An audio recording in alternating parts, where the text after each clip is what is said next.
Alright, well lads, apologies I haven't made a video in so long, and I told you I'd be bringing out a YouTube video sooner than I did.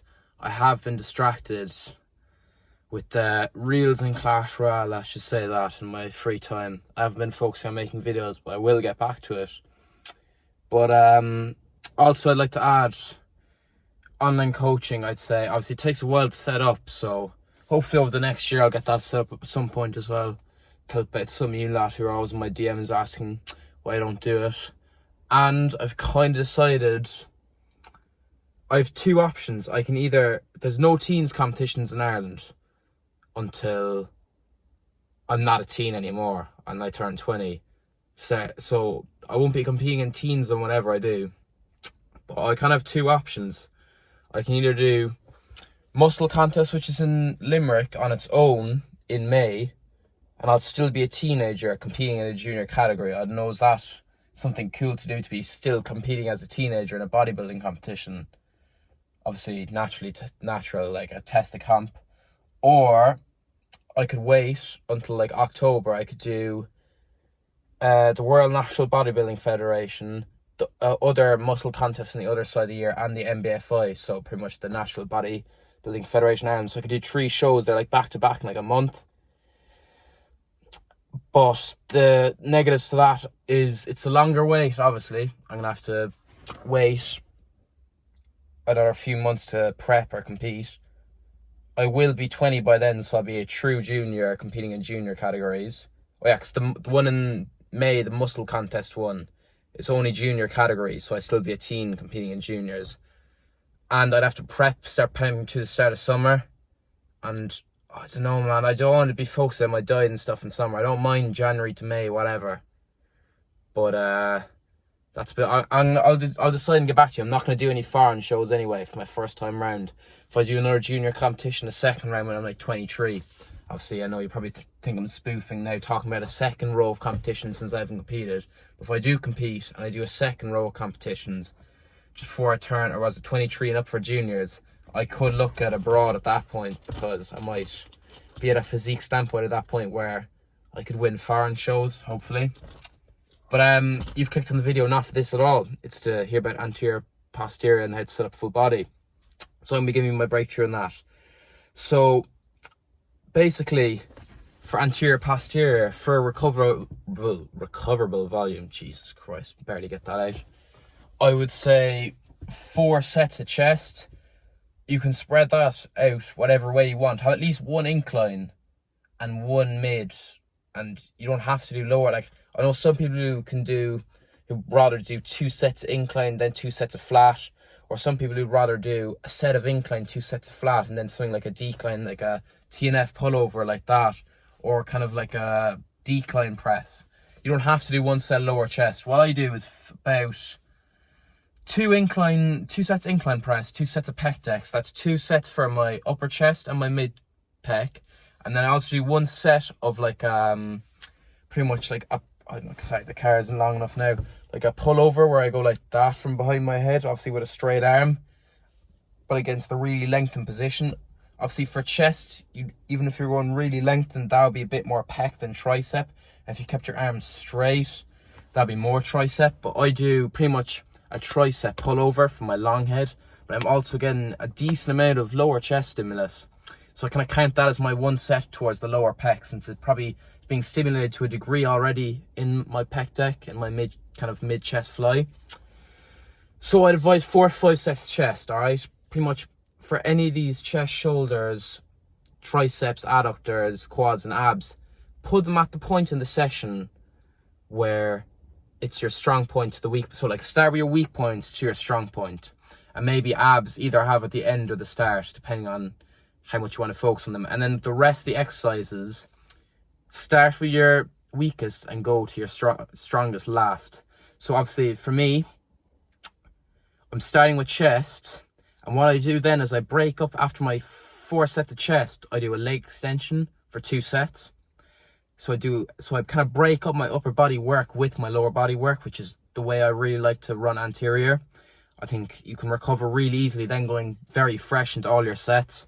So I do let's say I'll do 2 sets of pec deck, 2 sets of an incline press, and then So I'm fresh going to shoulders, I do 2 sets of leg extensions. And I start with an isolation for quads because they're more of a weak point, so I'd rather not start with a hack squat. You understand what I mean? I'd rather start with more quad biased rec fem option, pretty much. And your rec fem is kind of the muscle that you can only train as a is that a fixed? It's pretty much training at the knee joint anyway. Jesus, a notification just popped on my phone. Tottenham are 3-0 up against Everton. I wonder if Van de Ven's got a hat-trick at this point. I have him in the FPL though, thank God. Hopefully he'll be dropping me a good 20 points. And Joe Rodon for 13 as well, so I'm doing well this week. But anyway, a bit off topic. So then after that, I'll do my shoulders. So I like to do 2 sets of lateral raise and 1 of a shoulder press. So you can do 3 to 4 sets of shoulders, whatever. For me, I know I'm going to get enough front delt stimulus from just a shoulder press. Well, I once have a shoulder press because I already have an incline press where with your tucked elbows you're going like that, you know. Sorry, I'm not trying to flex my tricep now, but it's looking pretty good to be fair. But when you're going like that, you're going to get a lot of front delt already. So if you've had an incline press, tucked arm press, I'd say max 1 set of front delt. Shoulder press anyway, like your compound. I do 2 sets of lateral raises, and then I'll break that up with a set of adductors. If your adductors are your weak point, put that at the start of your session. You don't even have to break it, put it at the very start, before chest, before quads or anything. But I only do 1 set of adductors because they're probably the strongest point, my only real strong point in the kind of anterior part of my physique, the front part of my physique. They're my strongest point. So I only do 1 set of them after I've already done leg extensions. But that's all I need. See, I'm doing it, I'm programming it. Obviously, I like training adductors, it's fun. I don't like doing leg extensions, they're sore. But I'm doing it I'm giving more volume to the muscles that actually need to bring up before I compete. And that's what everyone should be doing. Competing or not, bring up their weak points and even try and keep bringing up your strong points. Like maybe your strong points like that, but your weak points where they come up really quickly and can only eventually catch your strong points. And so after that set of adductors, I'm going to break, obviously, 4 sets of chest, 2 sets leg extensions, 3 sets shoulders, 2 sets lateral raise and a shoulder press. And then I've my set of adductors. After that, then I'll do my 3 sets of triceps. What I do is just a long head pullover and then 2 sets of like Monday kind of carter extensions where your elbow isn't against the pad, but you're kind of against the cable and you're going down, but you're actually like, if the cable's here, you're facing towards the cable. So your elbow can maybe move a little bit. And you're probably thinking, what about your medial and lateral head? I would advise for most people to also include 1 set of a JM press or any overhead kind of tricep movement. But my medial and lateral head, once again, the strong point in my push part of physique. I know that for my incline press alone, my tucked arm grip, I'm going to get it enough stimulus. And I know that that's enough for me and I don't need to do an extra set. Maybe for a while until my long head catches up, a set of medial and lateral. And then I finish off with abs and 1 set of leg press, just extra quad volume, and I put the compound to the end. Alright, then for posterior, obviously, next, I think I'm just going to make this head set up anterior and posterior because it's long enough as it is, and I will have a full body one coming soon. So I'm sorry now. Hopefully at this point I've already posted a full body one if you're watching this and you can click off this video and watch that. But for posterior anyway, I like to split it up with, pretty much this is more, there's a lot of muscle groups to train, so you can pretty much do it whatever way you want. I think 6 sets back, 6, 7 sets to back is ideal. So I like to have 2 sets of traps and a set of rear delt flies. So I do shrugs, kind of an isolation, and kelso shrugs in the T-bar row, and then a set of rear delt flies in the pec deck. Oh, my form's looking fucking good there, to be fair.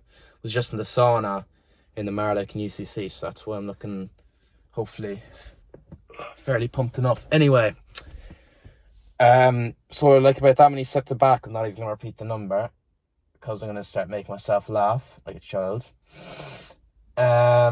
So that many sets back, and then I do, for biceps, I like to have 2 sets of dedicated biceps, so like a recline curl, or a Bayesian curl, however you pronounce it, you know, something where the pivot point is kind of you like this, if that's you facing forward or leaning, like, you know, you kind of know the position I'm on about, where it's primarily biceps focus, where in a preacher curl, you're going to get a lot of brachii. You're going to get a lot of brachii as well.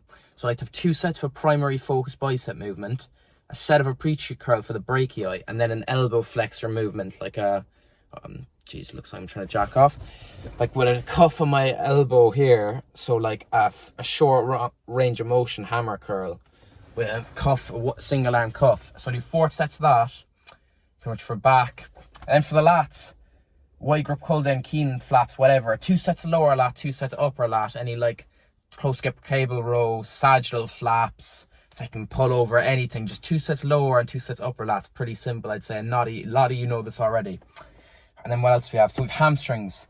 So I like to have 2 sets of lengthened position focus and 1 of shortened.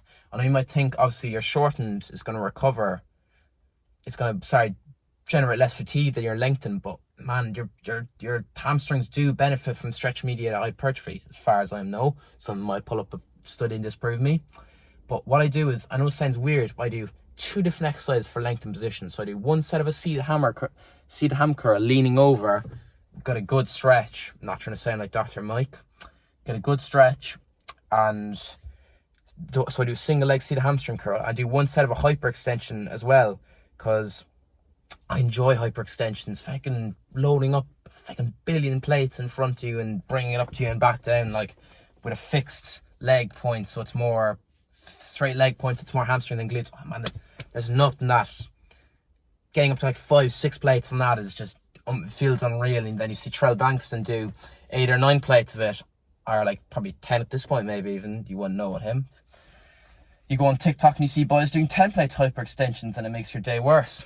But yeah, I love a hyperextension, and then 1 set just for a lying hamstring curl. And then glutes, you don't have to train glutes. I would advise it. I'm competing as well, and I've neglected them for so long. So I'm doing 1 set of a hip thrust, 2 sets of a kickback, and then 1 set of a adduction or abduction.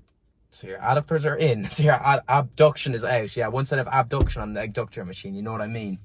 The like the bodybuilder movement where boys are flying like this, but that with proper form. And I have 2 sets of a calf raise. Forgot to say an anterior, obviously 2 sets of a machine crunch. You like, if you have more volume on one day than the other, put your calves and abs on one day, if that's anterior or posterior. If you have a lot of anterior volume, put them on both on posterior. If you have a lot of posterior volume, like me, put them both on anterior. But I only do calves on posterior.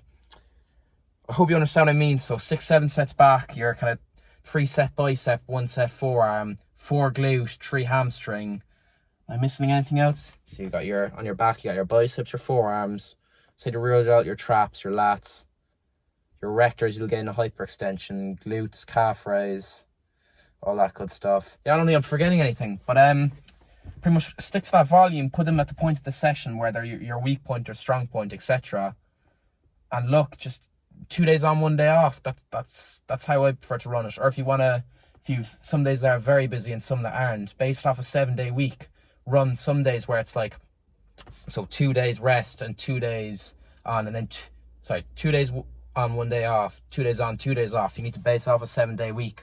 But the only problem with that is you will probably be stronger after your 2 days rest, so it's not true progressive overload, if you understand what I mean. And then you could stall on the day. After the day, you only have 1 set of rest, or 1 day rest.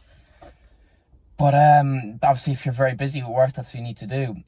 But since I'm in college now, my timetable is very free every day. I can train whenever I want, so I do 2 days on, 1 day off. So training 4 times every 6 days, not based off a 7-day week, and that's what benefits me the most. So pretty much covered, I think, everything with anterior posterior that I want.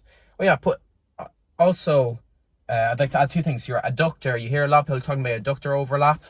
Volume wise, look, just get over it. Like, if you're doing 1-2 sets of adductors, you're probably going to recover, and if it's a tiny bit sore, this the meat head coming out of me, just get over and train posterior, do your hyperextensions, do your hinges. But you know, if you're focusing on everything, if the worst thing about anterior posterior is that it has a tiny bit of a adductor fatigue going over into posterior, it is a very good split. If that's the problem that people try to pick apart about the split, it is an excellent split.